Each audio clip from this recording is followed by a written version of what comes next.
All right. Good morning and good day to wherever our listeners are today. We are excited to have in our studio Tammy Aguillon, who is a go-to-market leader with Google Workspace. Tammy has had a non-traditional career. She's a woman in tech and has been focused in sales for a very long time. Tammy and Igor, welcome and thanks for joining us. Why don't we start with you telling us a little bit about your journey? How did you get into tech and why sales? Sure. And good to see you, Shivam and Igor. Thanks for having me today. So I would say it's a non-traditional career for me. Certainly wasn't something that I had thought about while I was, younger or even in college and thinking about what I wanted to do next. Straight out of college, I actually started in marketing only because at the time, 21, you think it seems fun. You get to travel, you get to be at events. And I did that for a few years and for various reasons, just sort of hit like a quarter life crisis of, is this really what I want to do long term? I'm not sure this is the right thing for me. It wasn't necessarily clear in my head that sales is the thing I wanted to do. I just knew that this wasn't a long term path for me. And so I ended up actually talking to quite a few of my old friends from college, from school, reaching out to my smallish network at the time and seeing like, what is everyone doing and do they like it? And seeing if that was something I wanted to pursue. Because I was in marketing, I worked very closely with sales organizations. A lot of it was in sales support and demand generation functions, but I worked very closely with sales organizations. And at the time, and this was many, many years ago, 17, 18 years ago, it was just not a field that I related to or identified with for multiple reasons. One is, I would say, just from what you perceive of what the role is and who should be in it or who typically is in those types of functions, there was no role model for me. And there was no sort of like archetype of somebody that I could look at and say, that's really cool what so and so is doing. That's something that I think I should do. If anything, I think working closely with those organizations, sales organizations at the time, made me feel like that's not the thing for me. I also don't like, talking about money. I don't like to, have this sort of like assertive, aggressive persona. That's just not who I am. But like I said, I started talking to a number of folks, and actually a really good friend of mine, two of them actually suggested you should consider it because there are parts of your personality that I think would really lend themselves to it. And it was almost like I scoffed, quite honestly, at the time. Like it just did not seem like anything that I was remotely interested in. But what I did was I took a day and I shadowed a sales organization. Again, this is a good friend of mine Then, who let me into their tech company. It was a SaaS startup and let me just sort of shadow the team.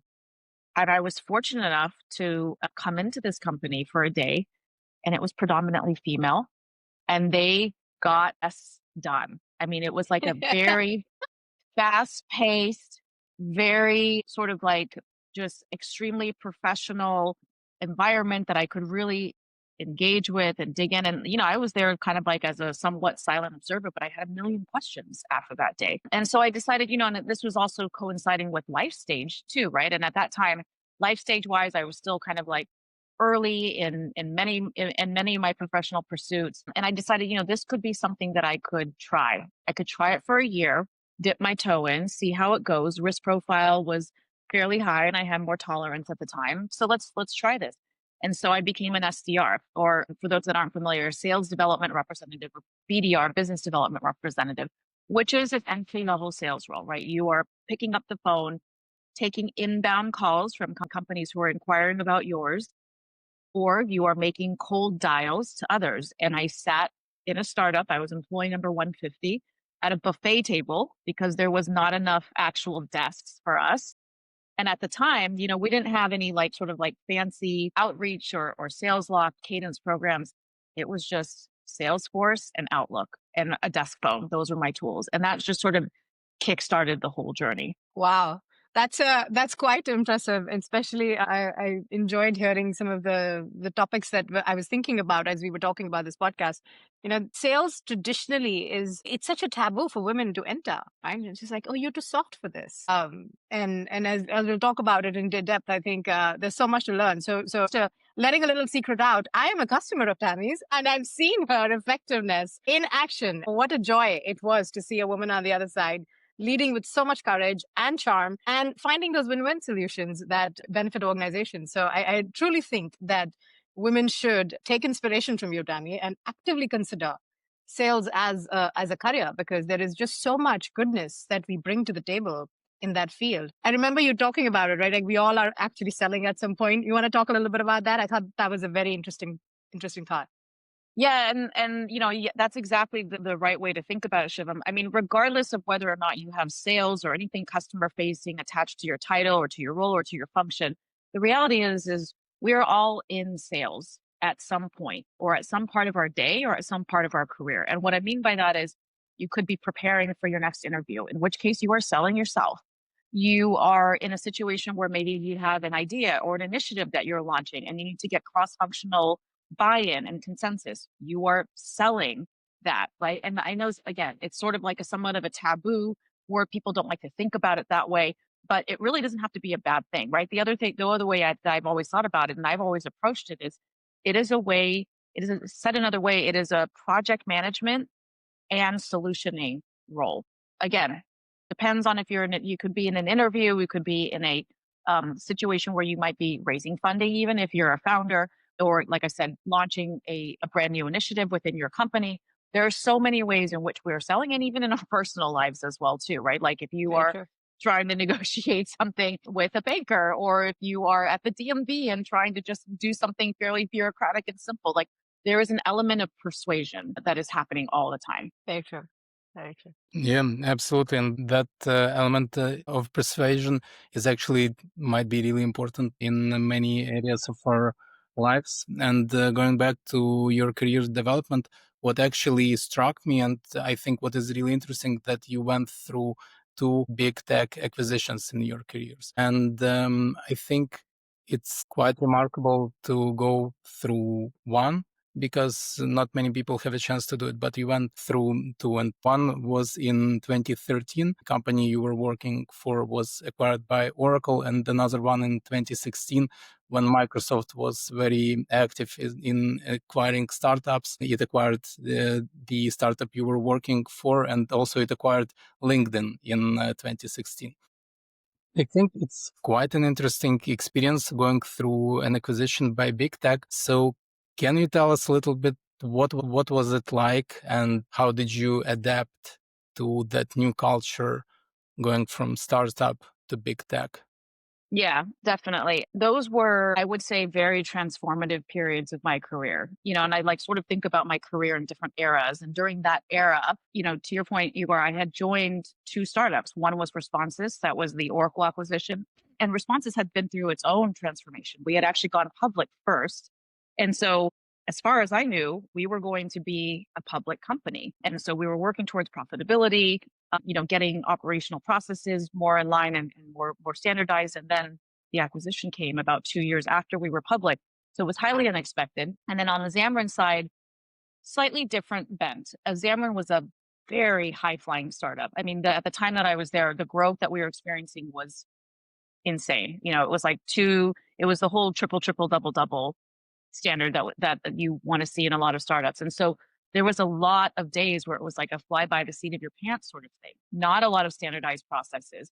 And so when you get absorbed like into an organization like Microsoft, a lot of that, the culture is up to the folks within these startups and these companies to still remain. And you have to sort of, as a leader, be able to guide and lead and through a lot of that change management while you yourself don't always know what's going to be happening. But it can be a bit of a shock, right? Going from that sort of high flying, high growth environment to then getting absorbed by not just any tech company, but like the two biggest tech companies at the time, and being a small division within that company. All right. And I think what I found during both those periods were that, the plus sides of it is that you sort of become a little bit of like the cool kid, because you are the new shiny new object within these larger organizations. And those folks are very eager to learn about your solution. They are eager to certainly sell your solution. They are eager to integrate and to start talking to customers about your solution. So there's a plus side of that. There is also, the benefit, I think, for an employee being absorbed in that situation is you get to learn what it means to be in a highly matrixed organization and to have and yield influence where you may not necessarily have the title or the org. And that, I think, never would have imagined this now, but that has really helped me even now in my role at Google and understanding, right? Sort of come full circle. Certainly didn't plan it that way, But those two experiences helped immensely into going into Google and understanding what I was coming into and the environment that I would have to be prepared for, which is going to be different than a startup. So I would say, like, again, not by choice, but extremely glad and grateful that those experiences did happen. It's very interesting, and you mentioned getting and finding yourself in a new environment, and I think in most cases people see acquisitions as a happy moment. Some people make a lot of money. You have new opportunities. Because you were inside those situations when the company you were working for got acquired, can you tell us, are there any misconceptions people usually have about acquisitions that we normally don't see, but maybe you experienced in your career? I do, and I think now in 2025, we are seeing a different pace of acquisitions. Well, and I would even say even this year, it's picked up more than it has in the past, 2 or 3 or so. There is a concept, there is a myth, and, there could be truth to it in certain situations where it's just this huge liquidity event for everybody. The reality is these days, it really depends on if you have picked the right company and they're also negotiated the right compensation for you. So, you mentioned having it be a very big liquidity event, that can be true. You have to have made sure that you put yourself in a position to be able to do that. I would also say that sometimes people feel like there's a huge mindset of fear when you are the one being acquired, right? Which is like, what's going to happen to my job? What's going to happen to my function? I experienced both of those amongst my teams during the responses and the Xamarin acquisition. And a lot of it, you just sort of have to put your head down and see yourself through the process and make sure that you are maintaining your rhythm and your pace throughout these acquisitions. What you don't want to do is you don't want to start, sort of like flailing, underperforming, getting into this like victim mindset, right? The whole thing is to keep your head down and to keep persisting throughout the acquisition. Yes, there will be changes, but they are entirely out of your control, right? These are their conversations that are happening that have been set. There is some control that you can exert, which is how you think about entering into this new company and being open and curious about the new experiences that it could open up for you and any potential professional achievements you could unlock that you may not have been able to do previously in a smaller company. Yeah, that's we were talking about non-traditional, and I think it's not just the element of sales, but actually sales, a woman in sales and startup. That's quite the triple whammy. So it's a Let's talk a little bit about that. I have friends who are kind of bored of the big tech and they are looking for greener pastures. And these are interesting times to be looking for greener pastures, to be honest. And I've constantly, just like Igor coaches me, I coach others and say, yeah, is this a really right time for you to take those big bold bets? But there's a constant theme that comes up, especially with women with families, young kids, the parental responsibilities are climbing on them, saying, is this the right time for me? I would love to flavor a startup, but is this the right time for me?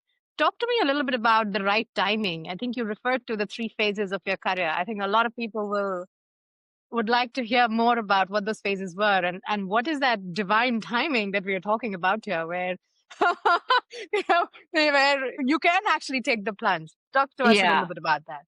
this is a big topic, I would say, and I think it's highly personal, right? Highly personal. And I will speak from my point of view and my experience, and to your point, Shriven, what I've seen in my network and my circle as well. But it is something for your professional, and again, if you are or have a family or are looking to start a family, these are all considerations that the reality is we have to take those into considerations when we are at least I do when I think about my professional journey as well, right? They're inextricably entwined. No matter how I like to separate and compartmentalize them. And I would say, you know, and I'll just kind of put these into different buckets. There's do I go into a startup or big tech? And then there is the separate thing of, is it the right timing for me relative to whatever is happening at my life stage? And I would say, and again, times are continuing to evolve, times are continuing to change. I would say, these days, and this is my personal experience, is that startup versus big tech, there is no one right versus the other. It really truly is, what is it that you are looking to achieve now, but also is it going to get you to this next career milestone that you're looking to achieve? In a startup, you will likely have bigger scope, bigger team, more OKRs to be responsible for, right? If you are in a leadership role. And the same thing applies if you are in an IC role as well. If you are in a big tech company, you will be in a bit of a tighter swim lane, but you will get very deep subject matter expertise in that swim lane. That's been my experience, right? Is like you will still get the opportunity, and that's sort of intentionally, I have intentionally stereotyped the two a little bit just to sort of put a little bit of some classification around the two. Of course, in a big tech company, you will still get the opportunity to be able to expand your wings, to be able to do stretch projects, and to be able to wear multiple hats. But the nature of your everyday day-to-day operations and focus is going to be more specialized in a big tech company versus a startup. That's again, and so it's more about, is that, what are you interested in? And then does it match up with your life stage? Now, I do have 2 young children. For me, and they're probably not that young anymore. They're approaching their elementary and middle school age, but I had them when I was in startups. Like I had both kids when I was in startup environments, pre-COVID, going into the office every single day. So it can be done. Will you have, quote unquote, this, utopian balance that everybody refers to? Not every day. No, not every day. There were just things that will be off balance day to day. But overall, it's on you to establish your boundaries and to figure out what works for you. So that's my take. Is I don't think it's like, when your kids are this age, you should be in a startup. When your kids are this age, you should be, like it's going to be highly subjective, dependent for everybody. Very well said. Very well said. And it's such a personal decision, as you said. It's what are you seeking in that stage of life, and what are the opportunities in front of you. I mean, sometimes you might be so certain of being in big tech, and from the left field comes an idea, and you're like, "Wow, I don't want to miss this opportunity," and you shouldn't. That's right. Yeah, That's and exactly right. it goes into negotiating your boundaries, right? And that's the conversation you have with your spouses and the village that helps you raise your families around you, and say, is this something we have support for? Can we try that? This happened actually in the reverse with my husband, because he was at Google for a very long time. In fact, we were at Google together for a few years as well. And there came an opportunity, and he's like, can we do this? My daughter was 2.5 at that point. And my first reaction was, of course not. It's exactly when you should be at Google, because you've just had a kid and you have a more balanced life.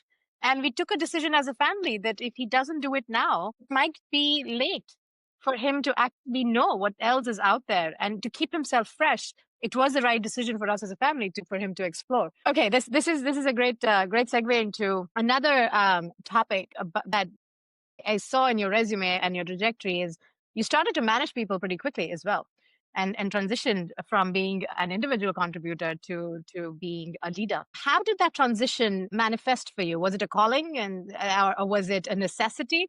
Do you think the startup world accelerated that path for you? Oh, that's a great question.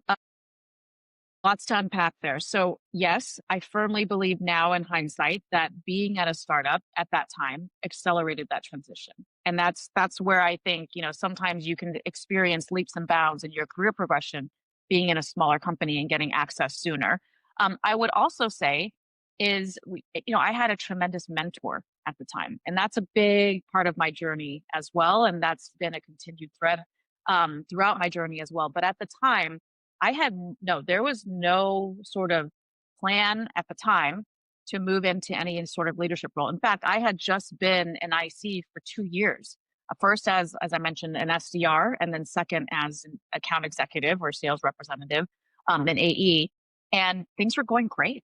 I was loving my career transition from marketing into sales. I was so happy to have made that decision, was really starting to build up pipeline, build a reputation, build credibility, and start to establish my own closing patterns and my own rhythms. And things were great. Personally, my husband and I had just gotten married. And so we were sort of like still in that newlywed stage. Like everything was fine. And I did get tapped, right? My mentor at the time, who was also my manager, said, look, we have an opening here. I'd really like you to consider it. I actually, and I know this doesn't happen all the time. It's sort of like this like fairy godmother tipping you with their wand.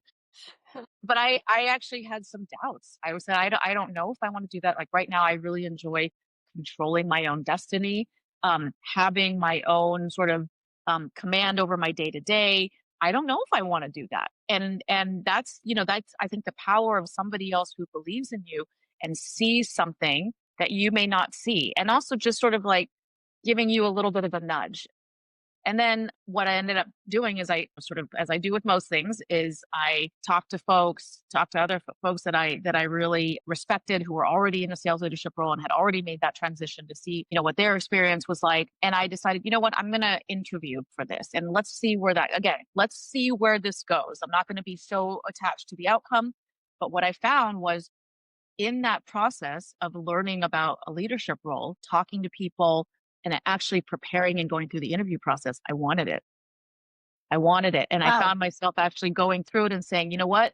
I do want to do this and I do want this. And now I'm 100% in. And so I fully threw myself into the interview process, fingers crossed, ended up getting it. And I've never looked back.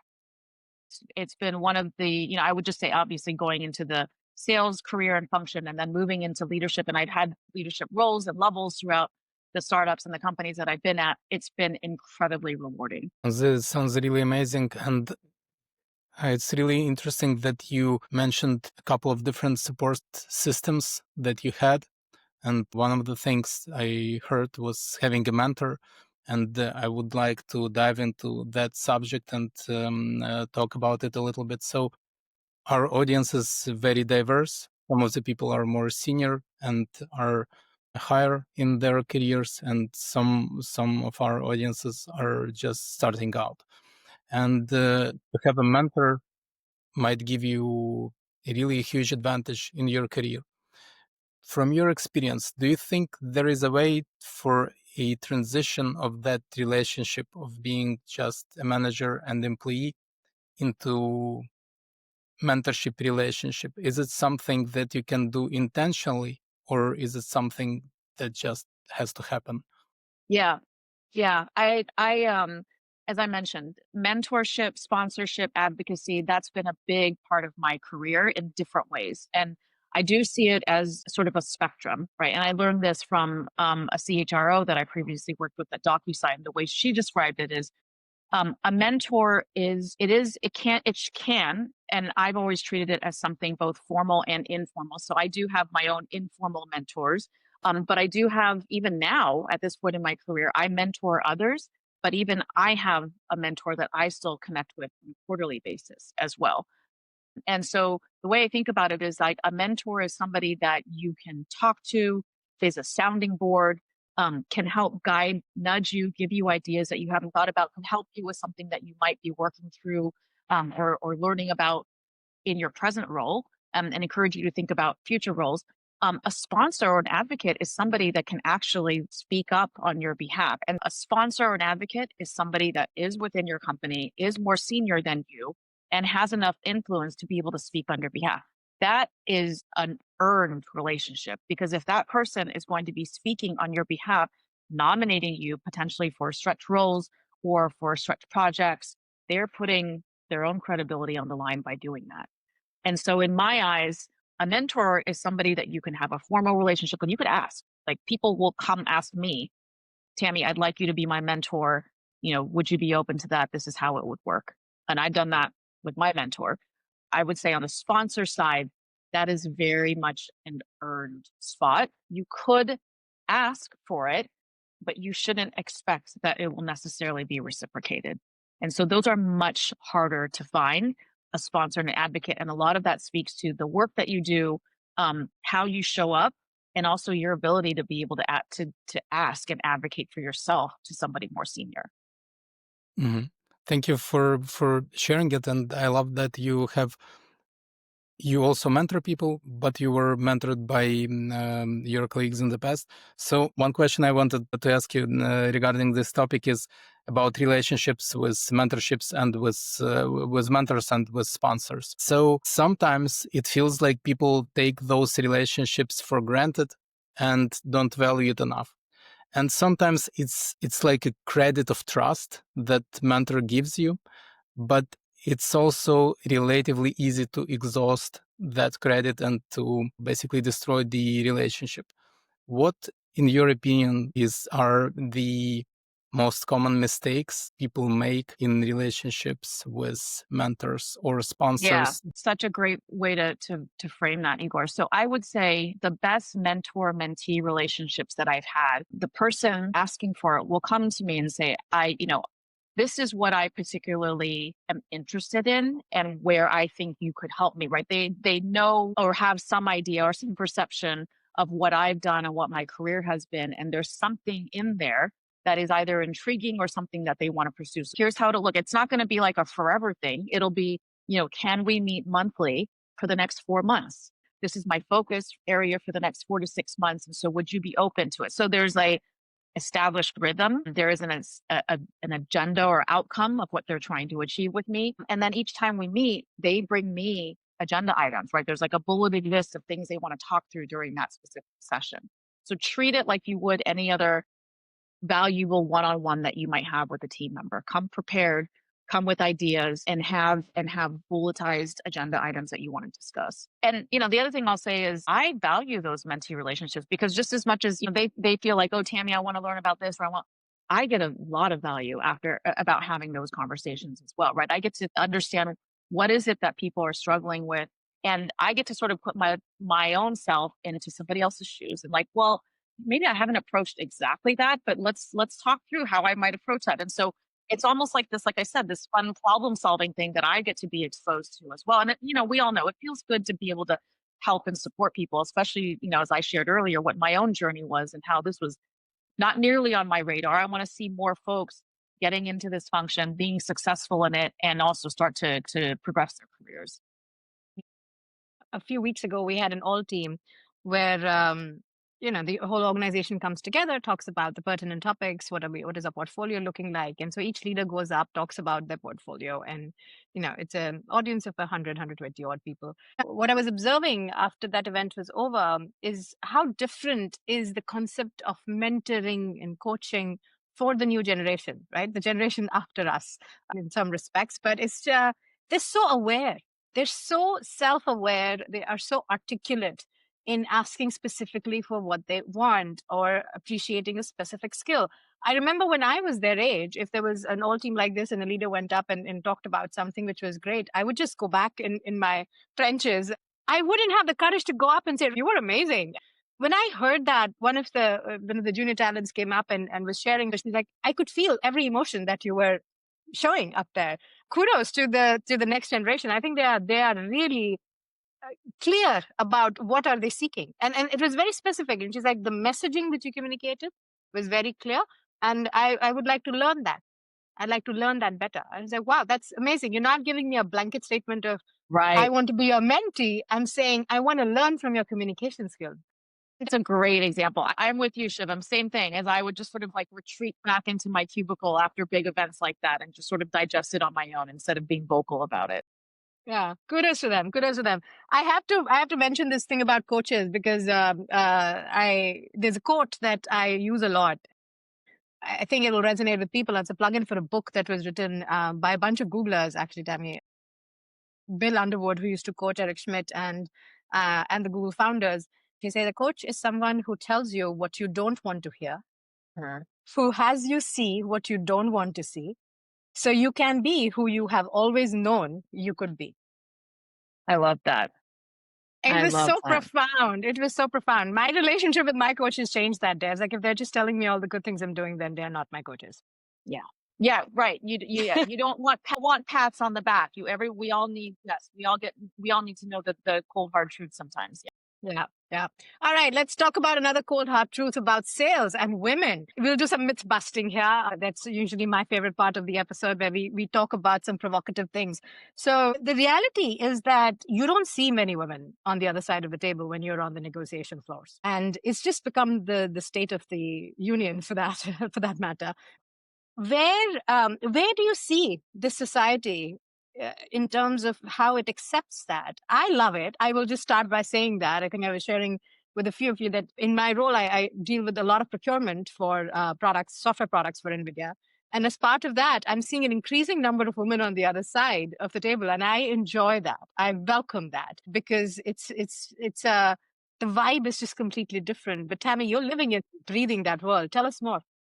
Yeah, I mean it's a big topic. Like I said in the beginning, even before jumping into the world of sales and thinking about it as a serious career, like the other thing I'll say that I should have mentioned in the beginning too is my parents are immigrants, so I'm a first generation American. My parents come from like very big STEM backgrounds. My mother was a pharmacist, my dad was a hardware engineer, and so very sort of like STEM, like in their eyes, I was going to be an accountant or a doctor or a lawyer, just sort of like typical immigrant, paths of what your child was going to do. Like, and even as I was approaching like maybe this career pivot that I was thinking through at the time, they were like, we don't know a thing about what it is that is. That isn't something that we can help you with. And I said, I get it, but I feel like this is something I just have to do. So there was even just that moment, because to your point, Shivam, even if you are a woman, and if you are a woman of color that comes from a more traditional family background, just even thinking about it and getting that impetus to start could be challenging. And so I wanted to share that story because I think it's like, if you feel like it could be something worth trying or experimenting with, even if it hasn't been something that's been considered, go for it. And then I would also say, as I've moved throughout my career, it's the representation for women and for women in color in sales leadership is even narrower, right? If it Wow. was narrow when I was an AE, a bag carrying IE as an IC, it is even more so now. And before, I think, earlier in my career, I used to feel sort of like a chip on my shoulder that like I had to prove something. And I think, all salespeople do, but also that I had to reinvent myself into something else that I observed, right? That there was a lot of that I went through, and finding my own leadership style and finding my own communication style and how I would, work with my teams and lead my teams. And I always felt like it had to be like somebody else because that's what a Mm. true sales leader looks like. But over time, through working through many different environments and being agile, I've completely shed that. There are still aspects of where I admire other people, but it's not because I feel like, I have to be that or I won't be successful. It's just like they're doing something really interesting and that would be an interesting practice for me to bring in too. Like just sort of like, sort of normal benchmarking and best practices, if you will. But that is, I think that, that's quite honestly a topic that a lot of mentees approach me with, which is, how are you, quote unquote, so confident in your communication? How do you run your business in this way?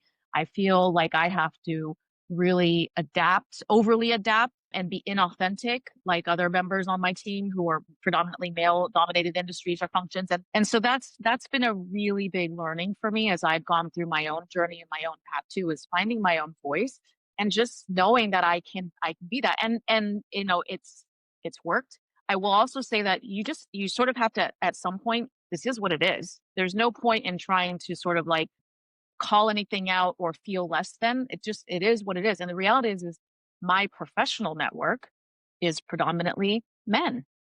Yeah, And I was going to say it's that. it's fine. And Yeah. I actually am very good friends with them. We've known each other, many of them. I've known them for years, and we've gone through many different life stages as we've all gotten married, had kids, moved through professional journeys ourselves. Like, for me, that's my diversity, right? Is because I get to hear what they think about too. And it's not that different, if I'm being honest. In certain cases it is, but and I've leaned into that, right? And I've really leaned into that. And so it's sort of about getting comfortable with it. But that is also a big part of why I think even just having or seeing somebody that can be in a certain role that you might aspire, or maybe just not even aspire, just considering, is incredibly valuable. I didn't have that, but I am eager to be that for others. It's very powerful. And also very interesting part about confidence in communication. We have a lot of interesting questions about how AI is impacting sales. But before we dive into that section of our episode today, I wanted to talk just a little bit about confidence. I remember you mentioned in the very beginning that when you first heard about this opportunity to go into sales, you had some hesitations. You were not totally comfortable talking about money and going into those conversations. But when you initiated the process, you felt that you actually wanted to do it, and it gave you an extra energy, an extra push to pursue it. Can you tell us a little bit about your personal transformation and about becoming more confident, specifically for those people who look at you as a role model and in a way want to be as confident as you are today? What helped you make that transformation and gain more confidence? Yeah. This is such a great topic. And, the reality is, I would say on a personal front, I am an introvert, maybe more of an ambivert. I can sort of go back and forth, but I would say my true nature is an introvert. It takes a lot for me to sort of, put myself out there and to, go to networking events, go to dinners and sort of thing. But that's not to be, and I would say on the confidence front, what I tell people is that's not to be confused with, say, certainty. I think, yes, I have a certain amount of self assuredness and confidence in myself. That doesn't mean I have 100% certainty about everything. Like, that's where you have to sort of leave room. And you have to, especially in this transformation period that we're all going through, but you have to leave room to not be certain about everything. I have built that confidence over the years for myself. Does it ever waver? Of course, because your ability and your knowledge on certain things are always going to be different. And so I don't see it as this like steady state thing that's always here. I see it as like, this is going to be an up and down thing, but I've learned to be okay with that. And I've learned to live with that it's okay when I don't know the answer to everything, or when I don't have certainty or clarity on everything. And I think that's the nuance when it comes to confidence. And then, not to segue overly into AI because we always have to talk about it, but I do think these sorts of soft skills are going to be the ones that are going to be really critical as we move into certain skills being commoditized by AI. And I'm still learning it myself. I'm experimenting, and yes, I'm in an environment within Google where I have access to a lot of these great tools and strategies, and can learn from some of the folks, from some of the leaders in this space. But the reality is we are all learning this together.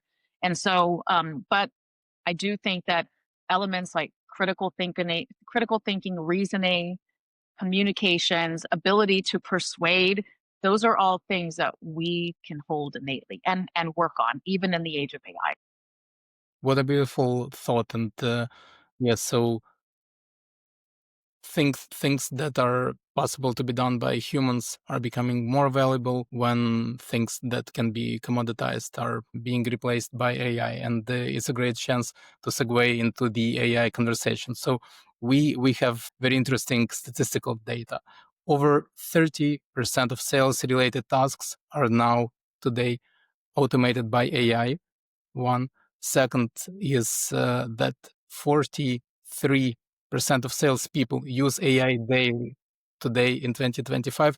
And there is a forecast, and some researchers suggest that up to 67% of sales representatives' tasks could be replaced by AI in a relatively close future. So, can you tell us a little bit about your perspective on AI and how it might impact sales? Yeah. I've thought about this quite a bit. It's all over my LinkedIn feed. This is pretty much like this is what my feed is made up of every single day. So I absorb a lot too from the pundits and from all the LinkedIn influencers. Everybody's got a hot take on what the state of sales is going to look like in the age of AI. Look, my personal opinion is sales. We need a product. We need to have a product to sell. And so for me, it's linked to the product. And what I see happening, or what I see potentially happening, is products themselves, as they become more AI focused and AI centric, that will change the nature of the sales motion that's required.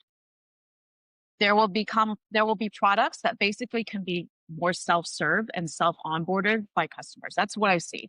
That will change what type of sales motion is required. And when I say sales motion, I mean, as a buyer, I could buy online by swiping a credit card, whereas before I may have to talk to a human, right? And so that might happen for more complex quote-unquote enterprise motions. I think you will always need to have some sort of person in there. But even then, are you always going to need to have someone to come in and do a demo? Or could maybe at some point you have a demo from an AI something avatar, and they could even address questions real time with you instead of getting a human to come on and do a demo with you. Contract terms and negotiation. Like, could an AI representative support with that instead of a human as well. Right. So I think there are going to be certain, yes, to your point, Igor, there are going to be certain parts of the motion that will be supported and augmented by AI. Do I think they're going to be entirely replaced? I don't know. Who knows? Even like 5 years from now, the rate of change we've seen in the last 2 years has been staggering. So who knows? But that's at least that's sort of like what's forming in my mind for the next at least 18 to 24 months or so. Mm-hmm. That's very spot on in terms of the product-led growth that is going to change the cycles of sales. You're very, very, very true. One of the things it'd be amiss if I don't mention, and that I'm noticing, is how there's certain advantage for women in sales to be leveraging AI, and this is not something I'm trying to fit into the equation. I'll give you an example of this. We were talking to somebody, a major AI player in the space, and I could easily see how the sales executive on the other side just left the note taking to AI and said, well, I'll get the notes from there. Let's just focus on the value conversation. Yeah. And that was refreshing. Instead of you feeling like you are being every word you say, every clause you're saying is going to be recorded and you're going to be quoted. And it just was a very uncomfortable dialogue. It was a very natural conversation about value that this product is going to deliver for the company and the value that we need to co-create as two companies, and very little about the tactics of like, is this a net 30 or a net 60 or, we didn't have to go there. And given the soft skill disposition that women in general come with, I've often observed that the sales cycles are all about value discussions when we have women on the other side versus the nickel and dime conversations, which sometimes happens where, folks will be like, well, I cannot go below 4.7. And you just go like, it's not about the 4.7. Yeah. It's actually about give me the value that I can find in that 300K delta that you're showing me. And it's, like I said, this past year has been phenomenal in terms of the number of women I've seen on the other side and how they are leveraging AI to make their lives easier. And they value that it's about, at the end of the day, sales is about the human connection. And if AI has to succeed, the human connection has to precede that. Yes. And I excellent point. I do believe that sales is a human connection. Otherwise we would, I believe, it's not all just about the relationship, but that's a huge part of it. It's the trust and credibility that's built. Right. And so that's hard to build with AI, at least currently at the moment.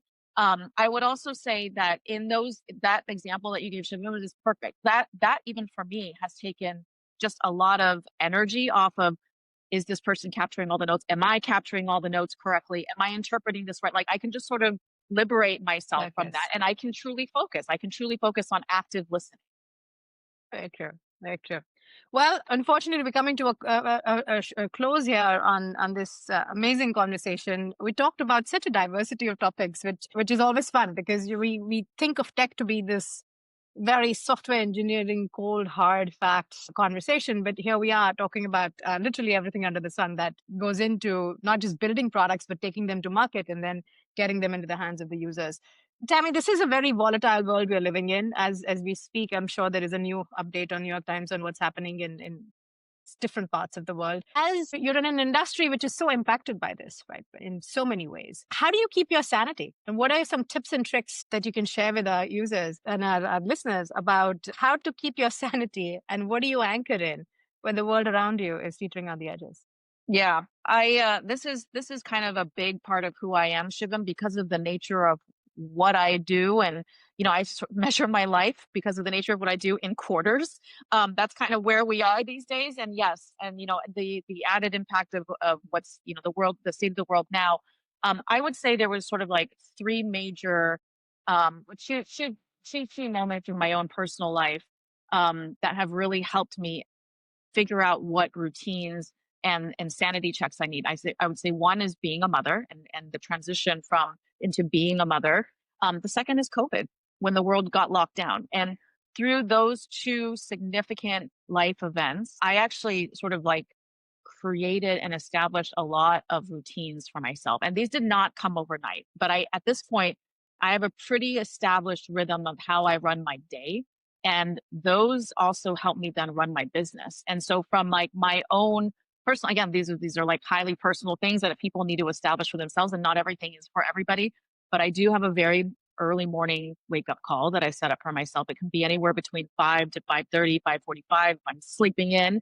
But that time in the morning is for me. It is entirely, it's quiet in the house. I will often, it's usually something movement related. So it's almost always a workout. And it doesn't matter if it's a weekend, it doesn't matter if it's a weekday, I'm up early. And that for me sets the tone for the rest of the day. It's because I've already done the hard thing, and because I've already sort of like uh, gotten my energy out in my body. And so the rest, like that sort of sets the tone for my mental state the rest of the day. And I can Wow. focus on what it is that I need to do. So Great, great.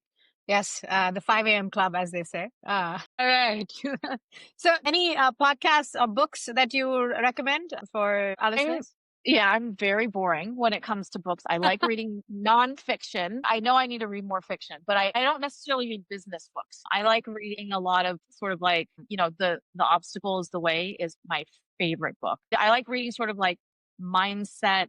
This is more about health and everything, but it's called The Mind Gut Connection. That is an active read that I have on my nightstand right now. So I like reading about a lot about wellness and health, and mindset sort of books. I would say from a podcast standpoint, I really like Diary of a CEO. That's the one I've currently been into. I like to sort of listen to things that are inspirational and aspirational. And so Diary of a CEO is one that I really enjoy. Wonderful. Thank you so much. This has been such a ride, just learning about how to be in an industry which is so typecasted, and being what somebody would say an anomaly, and making such a fantastic career out of it.